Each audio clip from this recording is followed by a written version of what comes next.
Good afternoon. Welcome to my channel English with RCM sir. Today's our topic is direct indirect speech on optative sentence, another kind of sentence. So already আমরা assertive sentence, statements, interrogative sentence, questions, imperative sentence, যেটা order, request, advice, এই সবগুলো নিয়ে আমরা আলোচনা করে ফেলেছি, কিছুটা প্র্যাকটিসও হয়ে গেছে। আজকে আমরা যে সেন্টেন্সের উপরে আমরা ডাইরেক্ট থেকে ইনডাইরেক্ট স্পিচে যাব, সেই সেন্টেন্সটার নাম হলো অপটেটিভ সেন্টেন্স, ইচ্ছা বা প্রার্থনা সূচক বাক্য। অর্থাৎ এখানে রিপোর্টিং ভার্বটা যখন ইনডাইরেক্টে যাবে তখন সেটা সে বা টেল থেকে চেঞ্জ হয়ে উইশ বা প্রে হবে। যদি গড বা ঈশ্বরের নাম থাকে সেখানে আমরা প্রেটা ইউজ করব, আর যখন আমাদের ইচ্ছা ওপরে, আমাদের শুভেচ্ছার উপরে কিছু আমরা যখন ইনডাইরেক্ট স্পিচে চলে যাব ডাইরেক্ট থেকে, তখন সেটা উইশ লিখব। এখানে অপটেটিভ সেন্টেন্স, এদিকে রয়েছে ডাইরেক্ট স্পিচ, এদিকে রয়েছে ইনডাইরেক্ট স্পিচ। ডাইরেক্ট স্পিচে রিপোর্টিং ভার্ব যদি সে এবং টেল থাকে, তাহলে ইনডাইরেক্ট স্পিচে সেটা উইশ বা প্রে হবে। এবং যেমন আমরা একটা অ্যাসার্টিভ সেন্টেন্স বা স্টেটমেন্টসে একটা লিঙ্কার দিচ্ছিলাম দ্যাট, এখানেও কিন্তু একটা that is used as linker, অর্থাৎ দ্যাট একটা লিঙ্কার হিসাবে ব্যবহৃত হবে। এবারে কিছু সেন্টেন্সে আসা যাক, বেশি সেন্টেন্স না, দেয়ার আর 4 সেন্টেন্সেস, এবং এই 4টে সেন্টেন্স যদি আমরা একটু ঠিক করে বুঝে নিতে পারি, তাহলে অপটেটিভ সেন্টেন্সটা আমাদের কাছে ক্লিয়ার হবে। নাম্বার 1, আই সেড টু হিম, আমি তাকে বললাম, মে ইউ বি হ্যাপি, তুমি সুখী হও, তুমি সুখী হও, আমি বললাম। এই যে আই সেড টু হিম, এই যে রিপোর্টিং ভার্বটা, এটা কি আছে? সিম্পল পাস্টে। আর যখন বললাম মে ইউ বি হ্যাপি, রিপোর্টের স্পিচ, এটা রয়েছে প্রেজেন্ট টেন্সে। তাহলে আমরা প্রথমে চেঞ্জ করব। কি চেঞ্জ করব? রিপোর্টিং ভার্বটা চেঞ্জ করব। সে টু হিম, এই জায়গাটা চেঞ্জ করে আমরা উইশ করব। এখানে আমরা এখানে প্রেটা করব না, ইউজ করব না। প্রেটা এই জায়গায় ইউজ করব যেখানে গড আছে, সেই জায়গাতে আমরা ইউজটা করব। ঠিক আছে? তাহলে আই সেড টু হিমের এটা চেঞ্জ হয়ে কি হচ্ছে? এটা কি আছে? এটা ডাইরেক্ট স্পিচে আছে, এটা রিপোর্টিং ভার্ব, এটা রিপোর্টের স্পিচ। এটাকে ইনডাইরেক্টলি যখন করব তখন আই সেড টু হিমের জায়গায় আই উইশড, এইটুকুই লিখলে হবে। আই উইশড মানে আমি ইচ্ছা প্রকাশ করলাম। দ্যাট একটা লিঙ্কার ওয়ার্ড, একটা দ্যাট হবে, দ্যাট। তারপর ইউটা বলছে হিমকে, অর্থাৎ এখানে সাবজেক্ট হি হবে। এবং যেহেতু এটা রিপোর্টিং ভার্বটা পাস্ট টেন্স আছে, তাহলে রিপোর্টের স্পিচ প্রেজেন্ট টেন্সে থাকা সত্ত্বেও ডাইরেক্ট স্পিচে, ইনডাইরেক্ট স্পিচে ওটা পাস্ট টেন্সে হবে। তাহলে দ্যাট হি মাইট হবে, মেয়েটা কি হবে? Might. That he might be happy, I wished that he might be happy. Next চলে যাচ্ছি,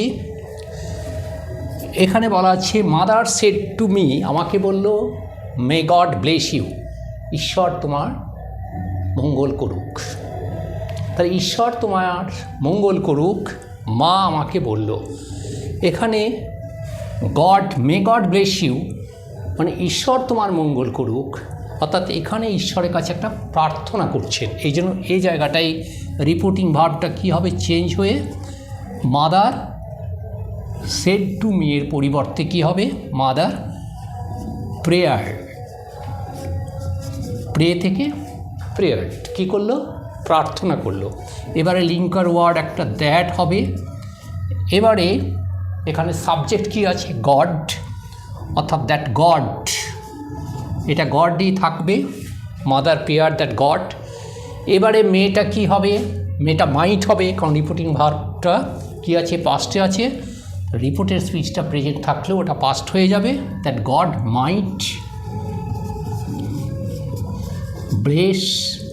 এবার ইউটা কাকে বলছে, ইউটা বলছে আমাকে বলছে, তাহলে mother prayed that God might bless me, ঈশ্বর আমার ভালো করুক বা মঙ্গল করুক। ঠিক আছে, 1 এবং 2 হয়ে গেল। সিমিলারলি আরও দুটো আছে 3 এবং 4, এভাবেই হবে, কিন্তু সেন্টেন্সটা একটু অন্যরকম দেওয়া আছে, কিন্তু এই একইভাবে হবে। কী লেখা আছে, আই সেড টু নীলিমা, আমি নীলিমাকে বললাম, মে ইউ রিকভার সুন, তুমি তাড়াতাড়ি সুস্থ হয়ে ওঠো। এটা আমার একটা ইচ্ছা, শুভেচ্ছা যে তাড়াতাড়ি সুস্থ হয়ে ওঠো, মে ইউ রিকভার সুন। তাহলে আই উইশড, তারপরে লিঙ্কার ওয়ার্ড দ্যাট। এবার ইউ কাকে বলছি, ইউ বলছি নীলিমাকে, এটা নীলিমায় লিখে দিই, সি না লিখে, কারণ এখানে এইভাবে কিছু নেই। আই উইশড দ্যাট নীলিমা, মেয়ে থেকে কী হবে, মাইট রিকভার সুন। ঠিক আছে, অর্থাৎ আই সেড টু নীলিমার জায়গায় আই উইশড দ্যাট নীলিমা, ইউটা নীলিমাকে বলছে মাইট রিকভার সুন। নেক্সট রয়েছে ফাদার সেড টু হিম, বাবা তাকে বললেন, কি বললেন, যে may God grant you a long life, may God grant you a long life, ঈশ্বর তোমার দীর্ঘজীবন দিক। তাহলে ফাদার কি হবে, ওখানে গড আছে, তাহলে ফাদার প্রেয়ার্ড, প্রার্থনা করল, দ্যাট, একটা অবশ্যই একটা দ্যাট বসবে, লিঙ্কার ওয়ার্ড দ্যাট, তারপরে গড আসবে, তারপরে মেয়েটা মাইট হয়ে যাবে, দ্যাট গড মাইট গ্র্যান্ট। ঠিক আছে, ইউটা কাকে বলছে, ইউটা বলছে হিমকে, that God might grant him a long life, দীর্ঘজীবন দান করুক। তাহলে father said to him, father prayed that God, এটা রিপোর্টেড স্পিচটা কী আছে, পাস্ট টেন্স হয়ে যাবে, রিপোর্টিং ভার্বটা পাস্ট আছে বলে, দ্যাট গড। এবার মেয়েটা মাইট হবে, মাইট গ্র্যান্ট, ইউটা কাকে বলছে, তাকে বলছে, তাহলে god might grant him a long life. So that's the end of optative sentence for the day. See you again in the next day with a new video. Goodbye to all. Thank you.